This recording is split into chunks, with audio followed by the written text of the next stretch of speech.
IPL ও PSL বন্ধ হয়েছিল একই দিনে, এবার দুই টুর্নামেন্ট শুরুও হচ্ছে একই দিনে। 17 মে শুরু হবে পিএসএল এর বাকি অংশের খেলা, ফাইনালের মধ্যে দিয়ে টুর্নামেন্ট শেষ হবে 25 মে। তবে সেদিন থেকে শুরু হওয়ার কথা পাকিস্তান বাংলাদেশ টি-20 সিরিজ।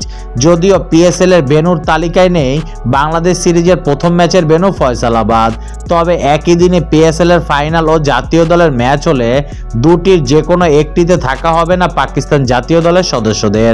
সেক্ষেত্রে বাংলাদেশ সিরিজ পিছিয়ে দেওয়ার কোনো আলোচনা চলছে কিনা স্বভাবতই সেই প্রশ্ন উকি দিচ্ছে। পিএসএল পুনরায় শুরু করা নিয়ে পাকিস্তান ক্রিকেট বোর্ড এখনও আনুষ্ঠানিক কোনো বিবৃতি না দিলেও সংস্থাটির চেয়ারম্যান মহসিন নাকভি জানিয়েছে পিএসএল শুরু হওয়ার খবর। সেই বার্তা আবারও শোভা পাচ্ছে পিসিবির এক্স অ্যাকাউন্টে।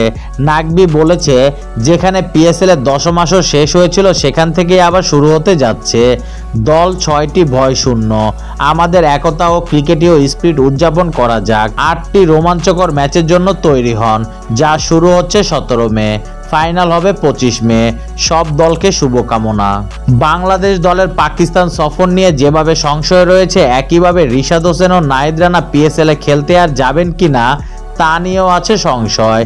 রিশাদ লাহোর কালান্দার্সের হয়ে পিএসএল এ খেলেছে, নাহিদ খেলার সুযোগ না পেলেও ছিলেন পেশোয়ার জালমিতে। দুজনের দলেরই আছে প্লে অফে যাওয়ার সুযোগ।